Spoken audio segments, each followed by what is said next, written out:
Bonjour, nous allons revoir brièvement l'ostéologie du crâne et de sa base en pédiatrie et pour identifier les principaux repères radiologiques et opératoires lorsque l'on étudie ou qu'on opère ces crânes de l'enfant. Alors d'abord, on va commencer par l'ostéologie externe, les choses simples. D'abord les os pairs qui sont le pariétal et le temporal. Donc tous les os participent à la voûte du crâne, mais le temporal est également un os de la base. Ensuite le frontal, qui a aussi une composante de la voûte et une composante de la base. L'occipital, de même. Le sphénoïde, qui a une petite participation à la voûte crânienne, mais qui est essentiellement un os de la base, et puis les os de la face, notamment l'os malaire et le maxillaire et le mandibule.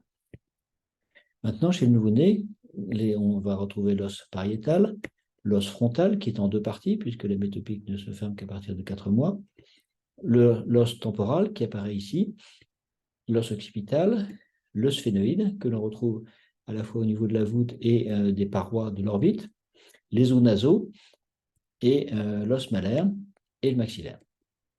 Et enfin le palatin qu'on aperçoit dans la cloison nasale. Maintenant les sutures. Donc on va commencer par la suture sagittale, la suture coronale, la frontosphénoïdale qui est la suite de la coronale au niveau du ptérion, la métopique qui est bien perméable à cet âge-là, la pariétosquameuse, la suture lambdoïde, la suture innominée, la suture main-dosale. Donc la métopique, l'innominée et la main dosale sont des sutures temporaires qui vont disparaître tôt dans l'enfance. Ensuite, les fontanelles, donc tout d'abord la grande fontanelle, le bregma, la petite fontanelle, le lambda, puis le ptérion, l'astérion.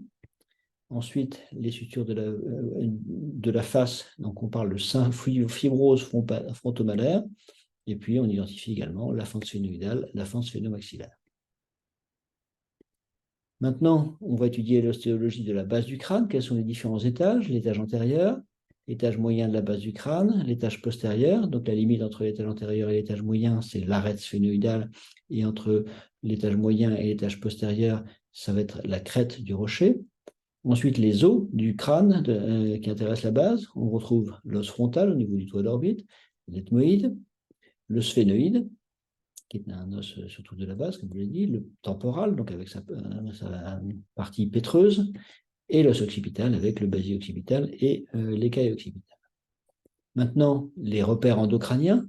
Donc, on a d'avant en arrière l'apophyse Christagalli, puis la lame criblée de l'ethmoïde, le toit d'orbite, l'arête sphénoïdale, la clinoïde antérieure, la selle turcique, le trou grand rond, où passe le nerf maxillaire, le trou ovale où passe le nerf mandibulaire, le trou petit rond où passe l'artère méningée postérieure. On a l'éminentia subarcuata qui correspond au relief du canal semi-circulaire supérieur, qui est un repère important pour la base du crâne, pour la crête du rocher. Le foramen lacerum, là on est dans la fosse postérieure, c'est par là que va sortir la veine jugulaire interne, le tubercule jugulaire en dedans d'elle, et le trou occipital.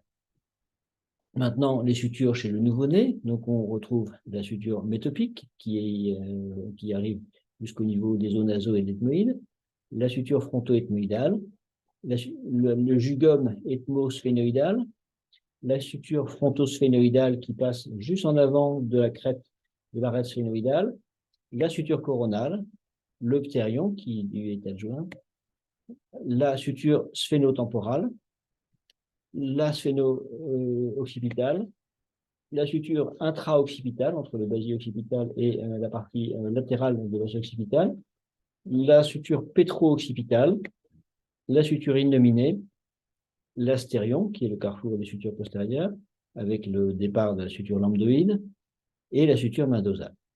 Voilà, donc on a fait le tour de cette anatomie qui est un peu complexe, qui est souvent mal connue et qui gagne à être apprise. Voilà, je vous remercie de votre attention.